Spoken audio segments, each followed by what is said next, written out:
करना चाहूंगी, जो अपने बेबाक स्टेटमेंट से जो है सुर्खियां बटोरते हैं, संजय प्रधान जी, निवर्तमान पार्षद। मैं रिक्वेस्ट करूंगी कृपया करके मंच पर आए। देखिए तालियों में थोड़ी कमी मत करें कि डिस्कशन अपने गुरु काम को लेकर हो रही है। Thank you so much. सबसे पहले बहुत बहुत स्वागत है सर आपका। थैंक यू मंत्री जी, बहुत बहुत धन्यवाद आपका और आपके चैनल का जो आपने कार्यक्रम रखा और जो गुड़गांव नगर निगम की आवाज़ को आज आप जनता तक पहुंचा रहे हो, इसके लिए आपका बहुत बहुत धन्यवाद। आपको क्या लगता है सर कि नगर निगम जो है वो प्रभावित कर रहा है राजनीति को, या राजनीति प्रभावित कर रही है नगर निगम को? क्योंकि आप सीधे संपर्क में हैं दोनों के, राजनीति में भी और नगर निगम से भी आपका ताला पड़ता है। देखिए मैम, ये तो क्लियर है कि बगैर राजनीति के नगर निगम नहीं चल सकता जी, क्योंकि किसी भी कॉरपोरेशन को चलाने के लिए वहाँ की बॉडी का होना जरूरी है और बॉडी जो है वो राजनीति बेस पर ही तैयार होकर नगर निगम तैयार होता है। जब तक बॉडी नहीं होगी इतने कॉरपोरेशन नहीं चल पाएगी जी। तो जो सदन है वो एक राजनीति का एक बहुत बड़ा पार्ट होता है और सदन के बगैर कॉरपोरेशन नहीं चल सकता। तो ये फैक्ट है कि राजनीति और जो नगर निगम है वो एक दूसरे का पार्ट है, एक दूसरे के बगैर दोनों अधूरे हैं। जैसा कि आप देख रहे हो कि पिछले अभी 10 महीने हो चुके हैं हमारे कार्यकाल को लगभग पूरा हुए। 10 महीने में गुड़गांव की डेवलपमेंट बिल्कुल रुक गई है। क्यों? क्योंकि अब जो हमारे जनप्रतिनिधि जो हम लोग थे कॉर्पोरेशन में, हमारा कार्यकाल पूरा हो गया तो हमारी वहां से इंटरफेयर खत्म हो गई। तो आज की डेट में जो अफसरशाही है, अफसरशाही अपने तरीके से काम कर रही है और इसीलिए जो आज गुड़गांव की आज देख रहे हो, जैसे भी पिछले मेरे से पूर्व वक्ताओं ने बातें रखी हैं, आपके बैनर के ऊपर भी जो कूड़े के ढेर दिख रहे हैं, तो कहीं ना कहीं ये जो कूड़े के ढेर है ये उसका पार्ट है कि आज कोई भी जनप्रतिनिधि नहीं होने के कारण आवाज अधिकारियों तक नहीं पहुंच पा रही है। न जनप्रतिनिधि अपनी आवाज को जो एक ठोस उसमें पहुंचाते थे वो नहीं पहुंचा पा रहे हैं और जो गुड़गांव की आज दुर्दशा हो रही है उसका एक बहुत बड़ा रीजन ये रहा है। आपको आम समय में अगर जिस टाइम पे आप पार्षद पद पे नियुक्त थे, क्या तब भी ऐसा होता था कि अधिकारियों के साथ कहा सुनी या फिर अधिकारी कोई बात नहीं मान रहे या आपको दिक्कत आ रही हो अपने काम को बेहतर करने के लिए? देखो मैडम जी, ये तो क्लियर है, जब तक वो अपने हरियाणा में देसी भाषा होता है बगैर रोए तो माँ भी दूध नहीं पिलाती जी। जब तक अधिकारियों के ऊपर आप प्रेशर नहीं बनाओगे, दबाव नहीं करोगे, कोई अधिकारी काम करने के लिए तैयार नहीं है। और हमारे गुड़गांव कॉर्पोरेशन की तो हालत ऐसी है, पहली बात तो यहाँ पर हमारी अफसरशाही जो अपर लेवल के अफसर तो बहुत ज्यादा हैं, जो लोअर लेवल पर जो हमारे जेई एसडीओ लेवल के जो अधिकारी हैं उनकी संख्या बहुत कम है। एक जेई को 5-5 वार्ड दे रखे हैं। अब ये बताइए, एक जेई के पास जब 5 वार्ड होंगे तो उसको शायद अपने क्षेत्र के वार्डों का ये भी नहीं पता होता कि मेरे जो वार्ड है उस वार्ड में कॉलोनियां कौन कौन सी हैं, तो डेवलपमेंट कहां से कर पाएगा जी। तो उसका एक रीजन ये भी है कि हमारी जो नीचे की मैन पावर है वो बहुत कम है, जिसके कारण हमारा जो क्षेत्र का जो गुड़गांव का डेवलपमेंट है वो प्रभावित होता है। हाँ, ऊपर जो हमारे अधिकारियों की फौज बहुत लंबी है, 5-5-6 HCS बैठे हुए हैं, IAS बैठे हुए हैं और भी अधिकारी हैं। और बड़े दुर्भाग्य की बात ये देख लो, पिछले मेरे ख्याल से 8-10 महीने से हमारे गुड़गांव के अंदर चीफ इंजीनियर तक नहीं है जी। चीफ इंजीनियर के बगैर जो एक कॉर्पोरेशन को चलाने के लिए सबसे अहम पोस्ट होती है वो अभी कल अपॉइंट किया है, वो भी एक एडिशनल चार्ज फरीदाबाद से किसी दूसरे अधिकारी जो चीफ इंजीनियर है उनको दिया गया है। तो हम गुड़गांव के डेवलपमेंट की बात कैसे कर सकते हैं जब हमारे पास अधिकारी ही नहीं है? और जैसा कि मेरे से पूर्व भी आपने भी कई दफे क्वेश्चन रखा भ्रष्टाचार की बात। देखो, भ्रष्टाचार कोई नई बात नहीं है, कॉर्पोरेशन की बात करें या अन्य किसी भी डिपार्टमेंट करें, भ्रष्टाचार हर जगह है, इसको हम नकार नहीं सकते। लेकिन उस भ्रष्टाचार को बढ़ाने में, जैसा कि अभी मेरे भाई ने कहा कि कहीं ना कहीं हम भी उसमें कुछ ना कुछ दोषी हैं।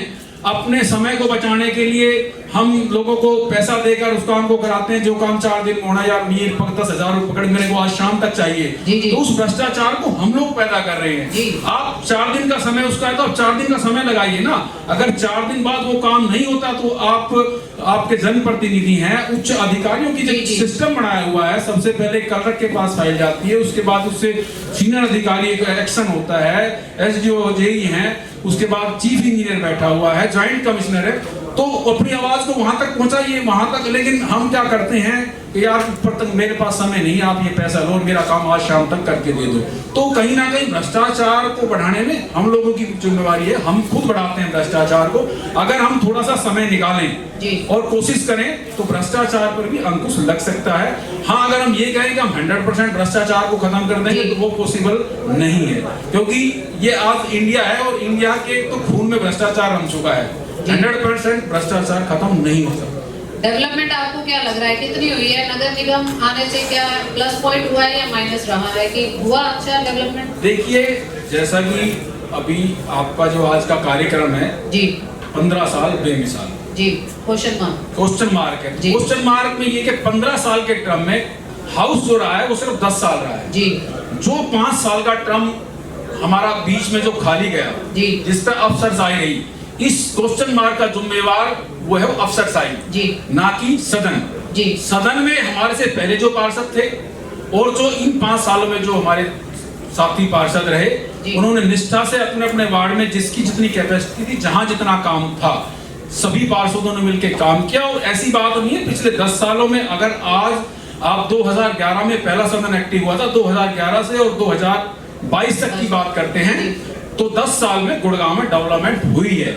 इसको कोई नहीं नकार सकता। जो गुड़गांव का मूल निवासी है वो इस चीज को कहेगा कि गुड़गांव में विकास हुआ है, चाहे वो सड़क की बात करें, चाहे हम कम्युनिटी सेंटर की बात करें, चाहे चौपाल, जो कॉर्पोरेशन के दायरे में जो चीजें आती हैं।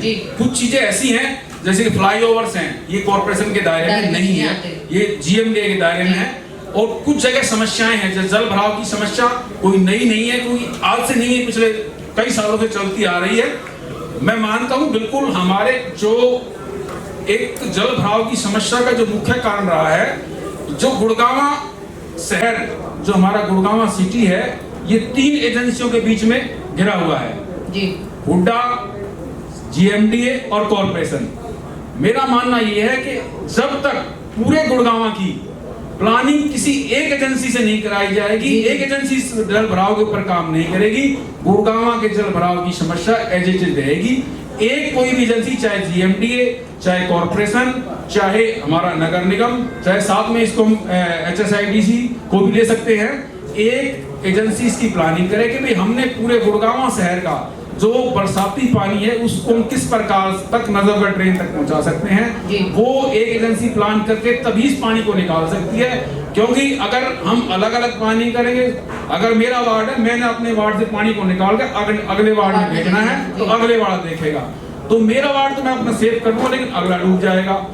जो मेरे साथ लगता वार्ड वो अपने को सेव करेगा, तो कहीं ना कहीं वो वही एक मेंढक की तरह वो पानी वो घूमता रहेगा, उसकी निकासी नहीं हो सकती। इसके लिए एक विशेष एजेंसी से सर्वे करा के पूरे गुड़गांव का पानी, जो हमारे जैसे कि मेरे से पूर्व वक्ताओं ने भी बात रखी है, जो हमारे नेचुरल फ्लो के जो हमारे नाले थे, बरसाती नाले जो आज से 30 साल पहले हुआ करते थे, जिनसे हमारे सारे गुड़गांव का पानी नजरगढ़ ड्रेन में पहुंचता था, जहां पर आज हाई राइज बिल्डिंग्स खड़ी कर दी नालों के बीच में, जो गुड़गांव को डूबने का एक वो भी बहुत मेन रीजन रहा है, क्योंकि हमने जो हमारे प्राकृतिक नाले थे उन सबको कहीं ना कहीं बिल्डरों के हाथ भेज दिया और उसमें बड़ी बड़ी बिल्डिंगें खड़ी हो गई। और जब बरसात होती है तो उन बेसमेंटों में पानी भरता है तो फिर कहते हैं बेसमेंटें डूब गई, पर डूबने के रास्ते तो आप लोगों ने खुद तैयार किए हैं। जिस वक्त आपने उस जमीन के ऊपर बिल्डिंग बनाने की प्लानिंग की, आपको सोचना चाहिए था कि यहाँ से एक नाला बहता है, यहाँ से एक नदी निकलती है और ये नेचुरल फ्लो है, जब सारे पहाड़ का पानी हमारे जो उस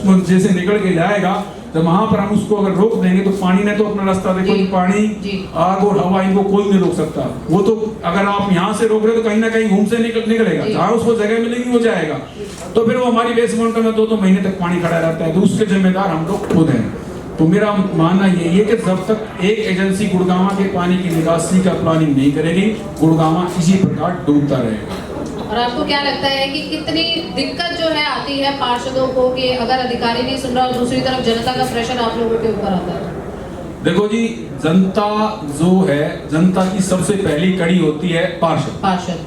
कोई भी समस्या होगी, आज हालांकि हमारे कार्यकाल को पूरे हुए लगभग 9 से 10 महीने हो गए हैं, लेकिन जनता आज भी सारी समस्याएं लेके अपने जनप्रतिनिधि जो उनका होगा उसके पास जाएगी और उन समस्याओं को हल करना जनप्रतिनिधि का एक फर्ज है, वो उसको पूरा करेगा।